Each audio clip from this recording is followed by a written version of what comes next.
It's the same monotonous voice that we last heard when Valerie tried to exit the hall with Oliver. And with that, we stand there, dumbfounded. Except for Valerie, who makes her way towards the door without delay. I mean, what else are we gonna do, you know? What is it? You're not coming? I was just, is that announcement new? You know what, that is true. I don't think we were ever actually given a announcement when it came time to the 90-minute intervals. And actually, it said something about, it said a new round, right? Why is it so high up? Voice. Here it is. The next round is about to begin. Yeah, the next round is about to begin. It never told us about when someone was showing up. But now it's telling us that a new round is about to begin. So that must mean something new is happening. Either a new goal or challenge is going to be implemented, or we're about to get someone other than Oliver, probably the other guy. Is something about to happen? Oh, the two of you haven't heard it before, huh? No, we have not. Are you implying you have? Yeah, the same one was playing right at the start, when I had locked myself in the bathroom. Oh. Guess you can't hear it from the hall. Makes sense. Doesn't really have a reason to. Now that I think about it, it's true. Whenever Null appeared to give one of his speeches, we were already in the hall by chance. Okay, so never mind. Yeah, no, that's just the 90-minute interval voice. It's been 90 minutes already? How long were we reading? Ugh. Makes sense that he wouldn't want us to miss out on them. So, you want to start staying around all day? Oh no, of course not. Let's return to the hall. I nod. One after the other, we head through the door. So what's new today, Mr. Null? It feels strange how quickly we went from what's most likely been our biggest discovery yet to quietly standing next to one another once more. I mean, sure, at this point we might as well wait a couple more minutes and tell Oliver about it too. But will we? Are we still having problems trusting Oliver? I'm gonna be honest, at this point I trust the guy. Valerie looks like she's been more than busy enough just trying to put all the pieces together in her head. Meanwhile, I'm still unsure about what the hell I even want in the first place. Do I want to solve this? To find the truth? And once I do, will I finally tell them everything I know? The usual rumbling of the elevator returns. I wonder, how much could he still have left to tell us? Haven't we been over all of the rules at this point? Ooh, is someone dead? There he is, standing on his little stage once more.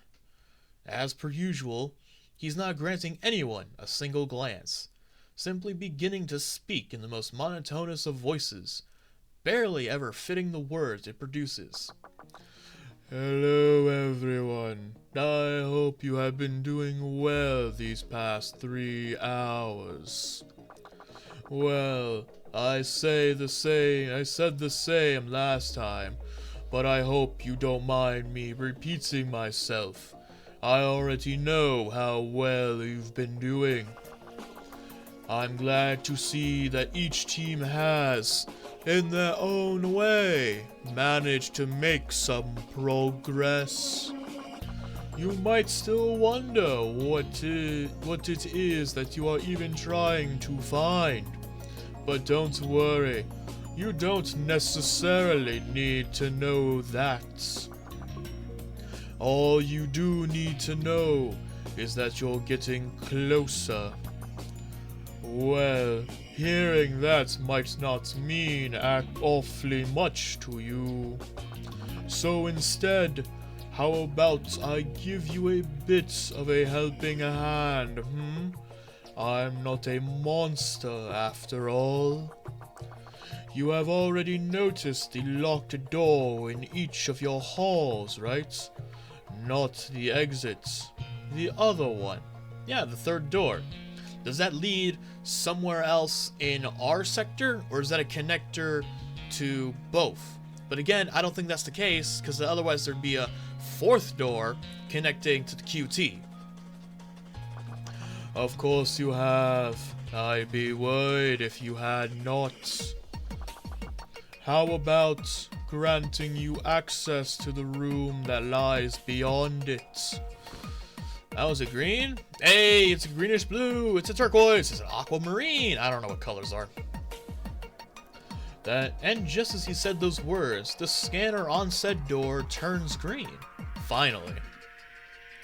Why was it locked in the first place? Is whatever we find in there actually going to help us?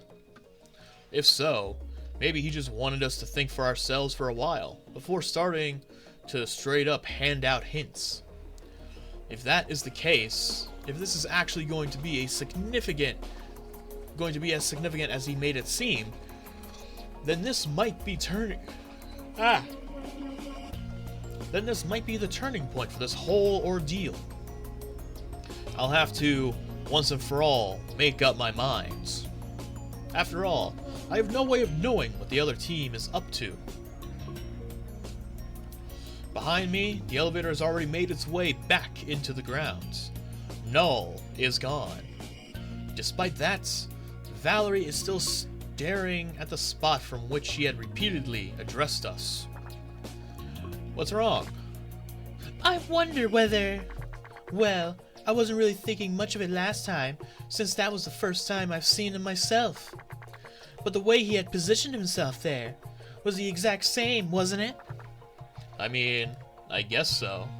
I can't really say anything, because you all are drawings, and you all stand exactly the same way. Same for his first speech, the one I didn't get to see? Yeah? What exactly do you mean? Well, the way he was just rigidly standing there, staring straight at the wall that's separating us from the question team, never bothering to look at either of us. Yeah, true. Perhaps the scripts for his speech are being displayed on the wall. He might just be reading them out loud for us. What kind of idea is that? If that was all, he'd just read them for his Neuralink, wouldn't he? To be fair, we don't really know whether he has one himself, do we? Though I guess it's pretty likely he does. Just saying we shouldn't assume it as fact.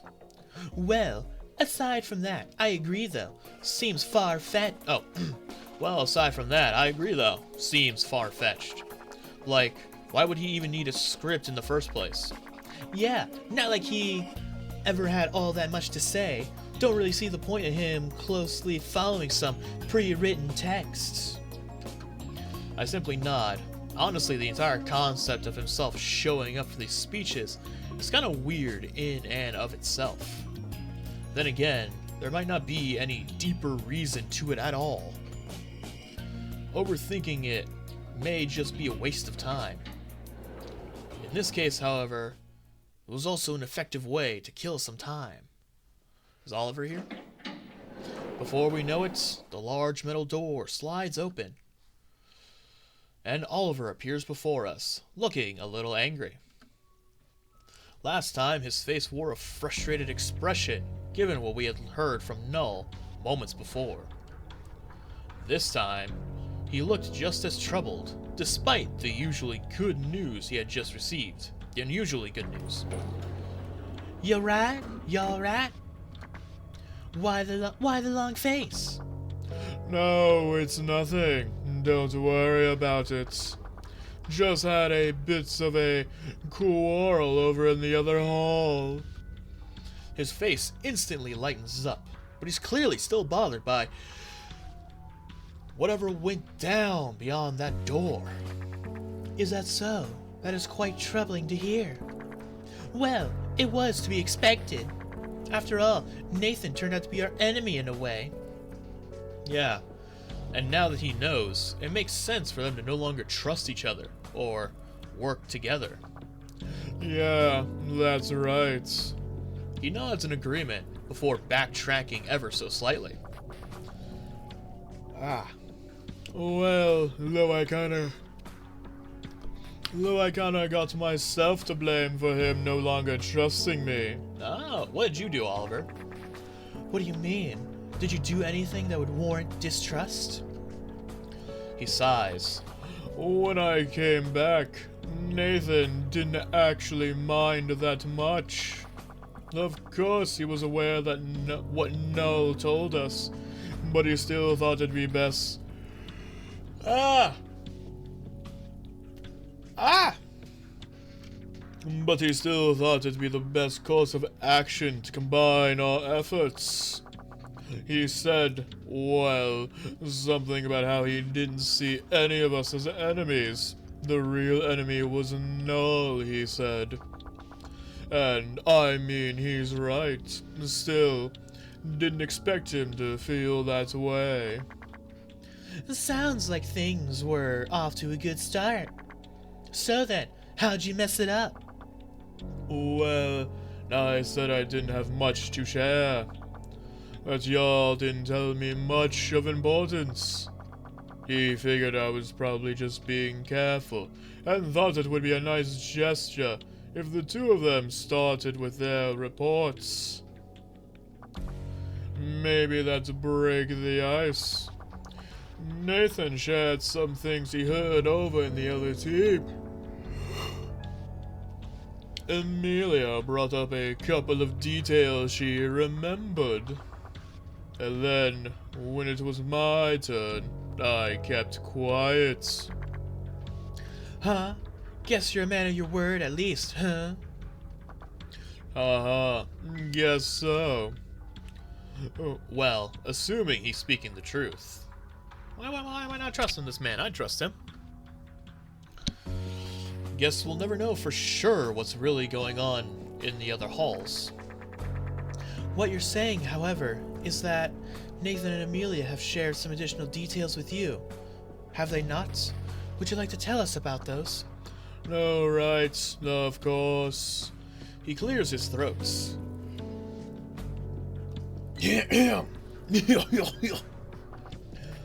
Amelia went first. She mentioned a couple of things she remembered about her family, what happened to her mother, how she's living at her father's. Pretty much lined up with what we already know. Nothing really stood out. He glances over at Valerie. Didn't mention that, of course, don't worry. Yeah, go on. Then it was Nathan's turn. He told us that, surprise, Sophie recognized the name Adrian, that she brought up being friends with him, and that he was the one to come along to visit the Neuralink Center. Well, stuff like that. I guess you had that already figured out as well. I nod reluctantly. Yes, that's part of what we discussed earlier. Perfect, because I told them that I already knew that. I know, I said I'd keep quiet, but come on, they already figured it out anyway. Yeah, you're right. It's fine. I'd have done the same. In fact, that's pretty much exactly why I decided to finally reveal it in the first place. And it was to our advantage, too. He agreed that it wasn't much of a sign of trust from his side, telling me something I had obviously already known. He didn't need to be aware that it wasn't quite as obvious, with how difficult it is to deal with a bunch of you, ha ha. Yeah, you know what? I feel kind of bad for Oliver. He's in a game where if he doesn't learn secrets, he dies, and two of his three teammates are just not telling him a thing. Poor guy. No offense. Well, maybe a little. So, does that mean he ended up telling you? Okay. Alright. Okay. I will be right back. That should be better. I should be a little bit more awake now. If I yawn again, my body just doesn't like me. So, does that mean he ended up telling you something else instead? Oh, that's Evelyn. Something else instead? Right, about something Sophie had noticed over in their hall. A strange drawing on one of the walls, hidden behind that AR stuff. Wait, what? Wait a minute. Sophie noticed something over in their hall.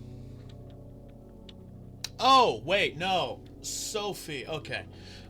For a minute there, I confused Sophie with Amelia. Okay. But wait a minute. So that means Sophie also doesn't have a Neuralink. Did I know that already? Did we already know that? I don't remember. S-O... That's not an O. Sophie. You really want to lose it. Actually being there. So the team. Blonde. Neely's life. Losing Sophie. Should die for her. Ah! Yeah, okay, we did know that. That also explains why, out of all of us, he was the one to guess that Sophie didn't have her Neuralink. Okay. So that's what it is. We did know that.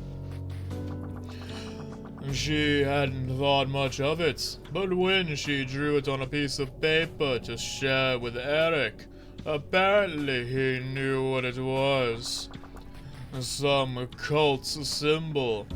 The collection of Anamnesia or something, according to Nathan.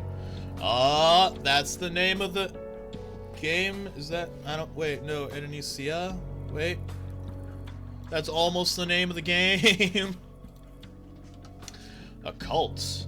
Are you seriously telling me that something like this is behind... that something like that is behind all this? It might explain the craziness of this entire situation, but it just seems so absurd. It's not just one guy. Well, I mean, technically it is still one guy, but he's managed to gather a following of a cult. How lovely. What would some cult want with Amelia? And what does any of that have to do with us? It might just be a coincidence.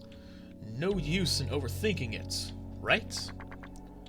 You didn't see anything like that, did you? Nope, nothing at all. Figures. Do you think that they are the ones behind all this? I honestly think it's still too early to judge, but Nathan said the other answer team was pretty convinced of it.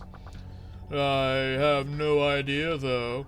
Never heard of these guys before. Didn't even know cults were still a thing. Cults are always a thing. They just hide behind different names. Like, I'm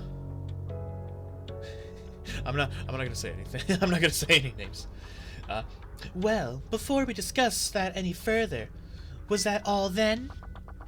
Right. After that, Nathan asked me to share something from my team, but I refused. I'm not sure it was the smartest course of action, but it felt like the right thing to do, you know? Yeah, you did fine. Honestly, who knows whether that Nathan dude was actually being sincere? He was just sharing info to get you to spill. Might have even made up the whole thing about the cult symbol up on the spot after his first attempt at proving his trust failed. Sure, he's right. Null is our real enemy. But that doesn't change the fact that gathering info for our teams is going to decide about life and death. For as long as that's true, there's no way to actually trust a single word Nathan says. Earlier, I thought we should trust anything that we heard from the QT. That we didn't have a choice anyway, as long as we want to have some sort of chance at winning this thing. I'd argue that the situation has now changed, that we have sufficient reason to doubt Nathan's word. that might be better that it might be better to think twice about whatever we hear from him. Oliver stands still for a while, processing Valerie's arguments. He nods.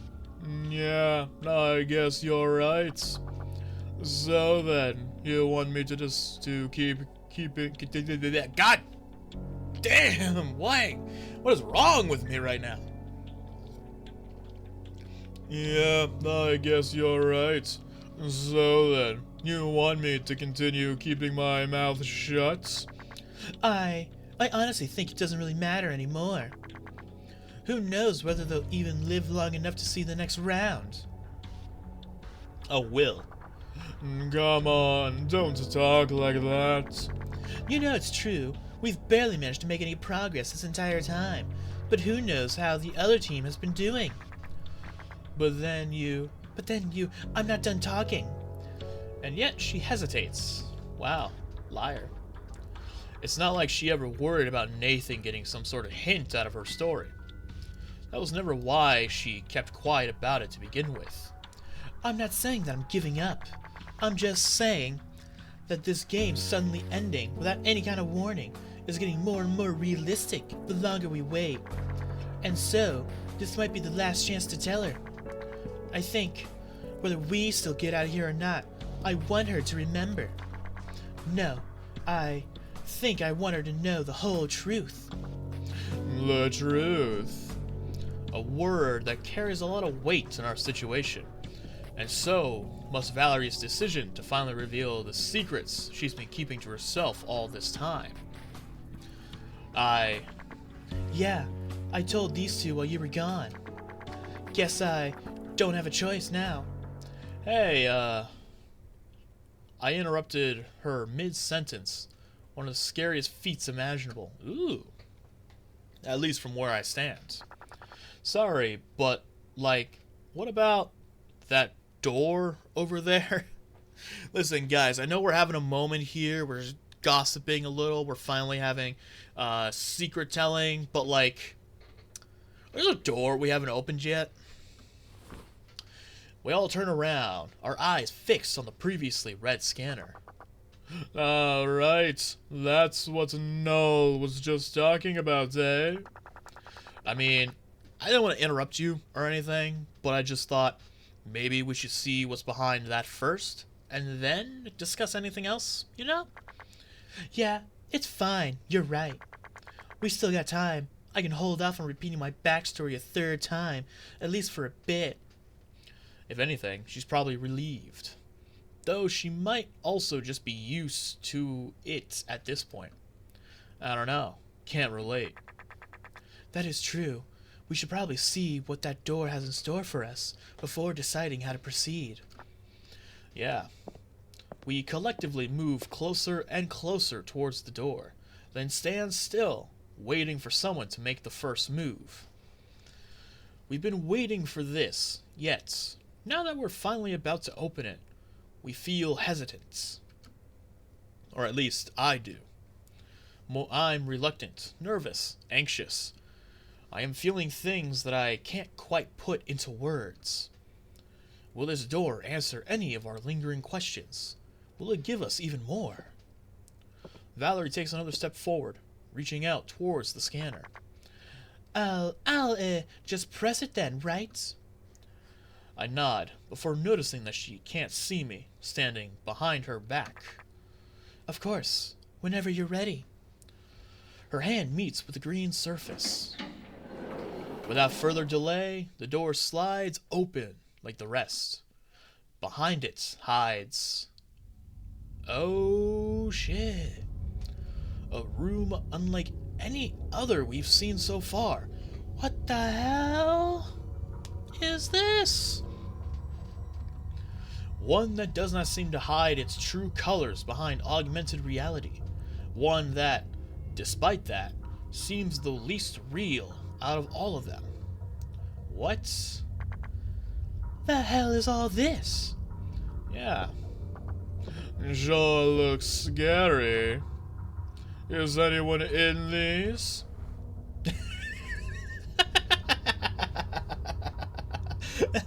I'm sorry. I know we're like having a little revelation here with a new room, but my boy Oliver just going ee. That's just so funny. He leans over one of the metal coffins. Coffins?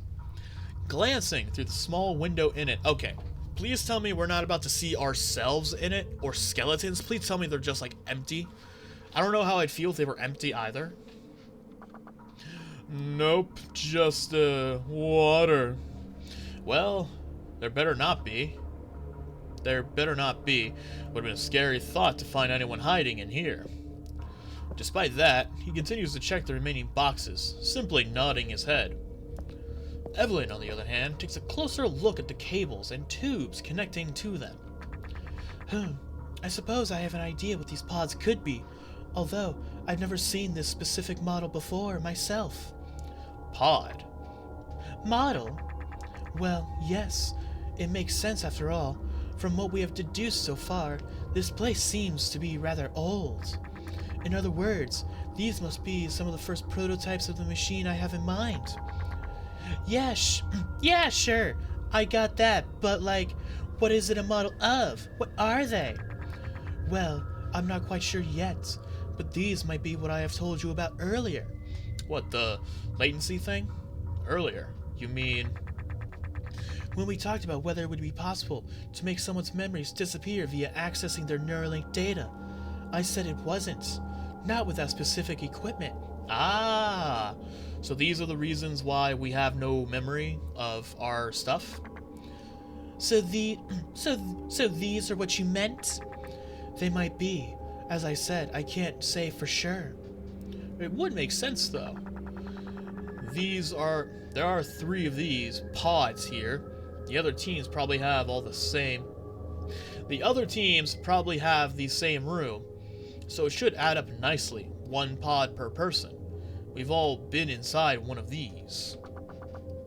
Well, what good would putting me in one of these do, huh? Clearly didn't get rid of any of my memories. Now I'm sure Null was aware that I don't have a Neuralink, wasn't he?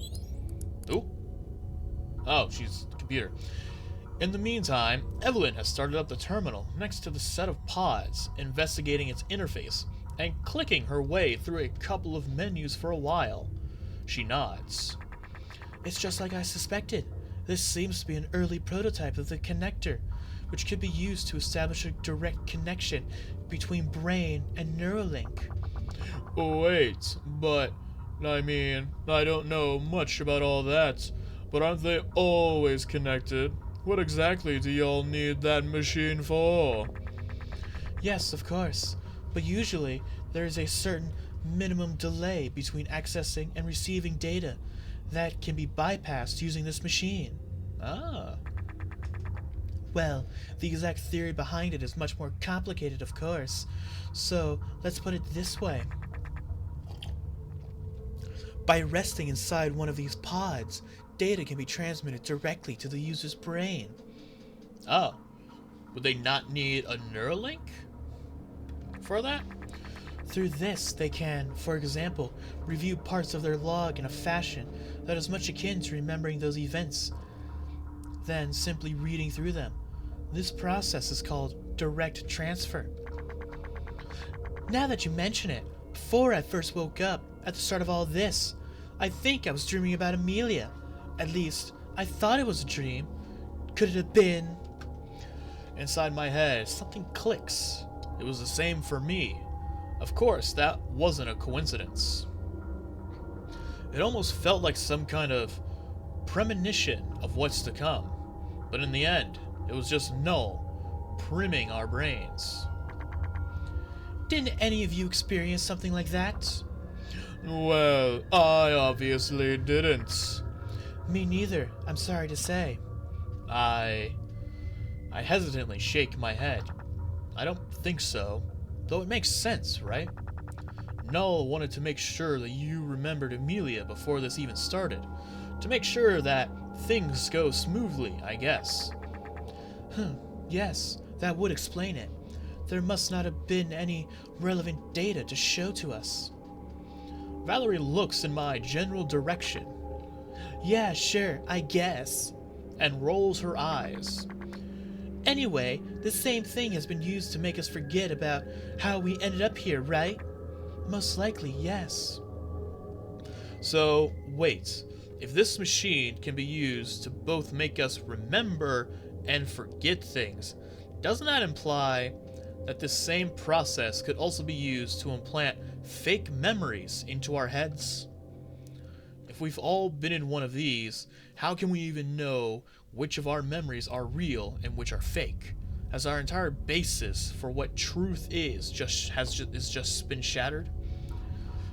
Can we ever even figure out who Amelia is? Did Valerie and I really know Amelia? Or were those memories we dreamt of just what Null wanted us to think of as our past? Does Amelia even exist?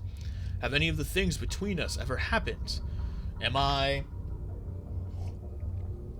You alright there? Oh yeah, it's fine. I'm just spacing out, having an existential crisis about whether or not my memories are true or not. You guys should probably too. Alright, what'd I miss? What'd I miss?